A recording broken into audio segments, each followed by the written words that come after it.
What was it like, right? Before you started fitness journey, like how did you feel when you woke up? Like what was your mindset? Like, what was your productivity levels like, energy? Like what was it like? Yeah. So for me, my goals from the outset were they were mostly physical. I mean, I think that when most of us feel like we're out of shape, there's something that's lacking. I mean, for me, it was like the ability to do something physically, like climb a flight of stairs without like heaving at the top. There are lots of things that I could tell myself, like, oh, you're Scandinavian, you're big boned. There are lots of like things that you can do to kind of like help yourself feel better about it. But for me, my goal was, I want to lose the weight. I knew that I needed to lose the weight. Actually, reaching that goal, like losing the 80 pounds to be in a healthy, had a healthy weight, there's something that kind of needs to shift, right? When it comes to your mindset, I had to realize that I was accountable for my own mental health. Not to say that I was just always moping about, being physically unfit. It's easy to think that, if you reach this new goal, you're going to kind of be fine. Everything's going to Mm. be great. And, it's going to You be could just be like, more resilient. Yeah, because like before, I bet you're like, oh, well, the whole world's against me. I don't know. You'd probably be a little miffed when things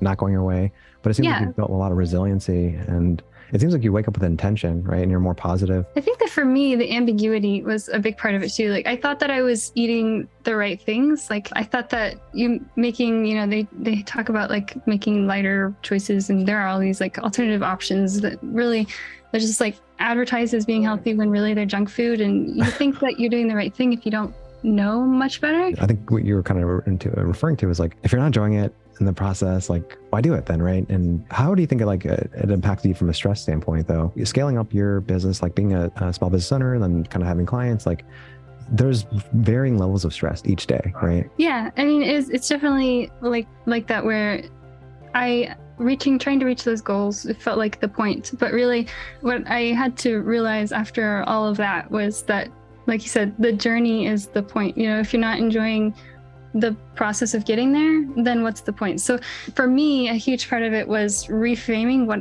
I do every day. So like reaching that, what I felt like was a good baseline level of fitness, I kind of shifted my focus to some other aspects that I was struggling with, which is the fact that it's stressful to be a small business owner. I mean, it's really difficult to build something, especially when it's something that you care so much about. There's a lot of opportunity for stress, and that's something that I had to really differentiate between was eustress and de-stress. And I know that I've touched on this a little bit in some of our other videos, but the differentiating factor has so much to do with my mindset. My mindset being, I'm opting to do this the way that I do because this is just how I am. And how I am is that I'm very intense. I care a lot about what I'm doing. And so I choose to continue. I choose to set new goals for myself.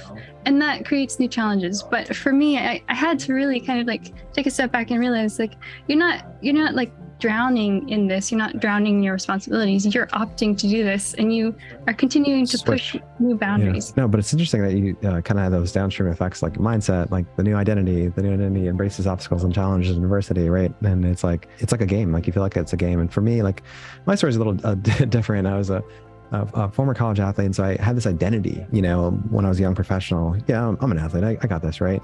And so the challenge though was like I totally went all in, kind of like you, micro-focused, hyper-focused on like professional success. And then professionally, in the world of high finance, it's so easy to basically have markers, right? So your first role, you're gonna hit 100K plus, and you're gonna a bonus beyond that.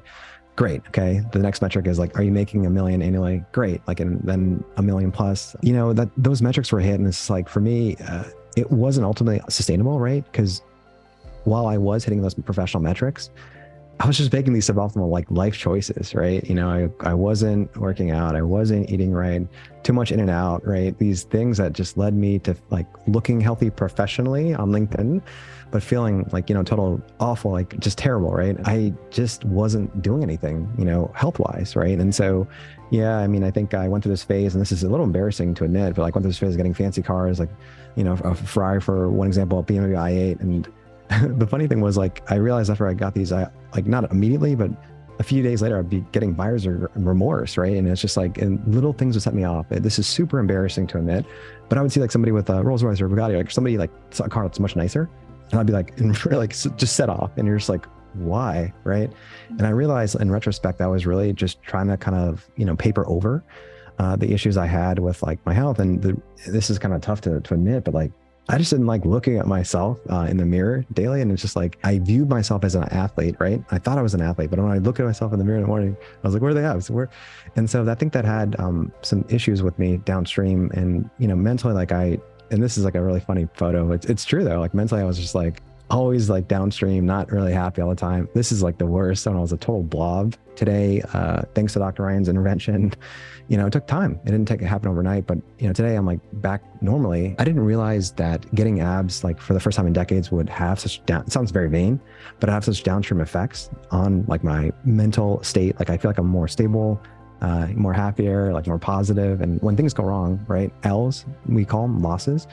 I embrace them, right? Because like every L leads to a W, and you got to get the L's in. And so it kind of reminds you like a story that I was watching this. The Rock was talking to the Lakers. His success, peak of his success, he still sets an anchor, and his anchor is a 4:30 a.m. workout, and that's the intention for his day. And it's just amazing that no matter what he's done, he always finds time to do that, right? One of the mentors that we are really look up to is Ray Dalio, and he basically has this really interesting kind of graph about progress and about personal success, and this kind of applies to a lot of our founders, entrepreneurs, and business owners and executives, right? And so those individuals are really good at kind of working through 1, 2, 3, 4, and 5, right? For everyone else, like people that depend on them, their employees, like people they mentor, right? But sometimes maybe they're like me, where like you get stuck in these like negative cycles where you don't have somebody helping you out with. I didn't have that, and I would kind of negatively spiral downward. And I think success is like really processional, like not overnight for me. And micro adjustments are required. And so like I'd assume like Dr. Ryan is really big on the big 3, which is like diagnostic testing. What's wrong with you? What your constraints are, right? What does data tell us? Like, how do we customize your daily habits of hydration and workouts? And how do we program you? How do we have accountability, if it's biweekly Zooms or our app or tracking? And really, how do we kind of speed it all up with therapeutics and supplements and things that can kind of reverse your internal function, right? And so even 20-year-olds can quote unquote rent Ferraris and nice cars and Bugattis on something called Turo, right? And so that like it hollows out like the idea of having a fancy car, but just getting back to it, like a physique or anything, career success or anything, that can't be taken away from you, right? It's something that you have to like really commit to, something you have to build. I'm just amazed how simple like tidbits like optimizing your physique and just kind of getting to that level that you're happy with, that you're super happy with the look of the person in the mirror, that has so many downstream effects interpersonally and professionally and so on.